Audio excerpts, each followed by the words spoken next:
That's because inflation figures influence how central banks will react, with higher inflation meaning higher interest rates, and vice versa.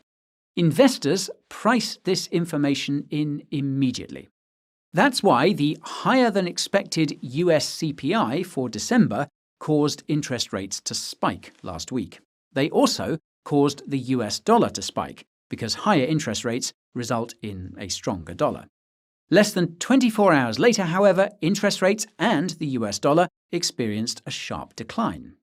This was presumably because the PPI for December was released the following day, and it came in lower than expected. Now, for those unfamiliar, the Producer Price Index, or PPI, measures inflation for producers, think manufacturers and such. It's generally believed that PPI leads the CPI by a few months. It stands to reason, then, that investors saw a lower-than-expected PPI as a sign that the higher-than-expected CPI from the day before probably won't become a new trend. This, though, fundamentally depends on inflation in the shelter component of the CPI, which is keeping it above the Fed's 2% target. Anyway, technicalities aside, the key takeaway is that inflation still appears to be coming down. This means that the Federal Reserve is still likely to lower interest rates, which means that borrowing is still likely to become easier.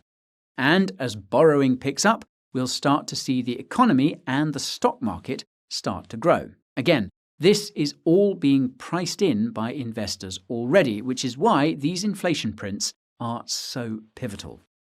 They inform the Fed's decisions at their next meetings at the end of January and particularly in March, when the first rate cut is expected to occur. And the Fed will provide updated rate cut forecasts.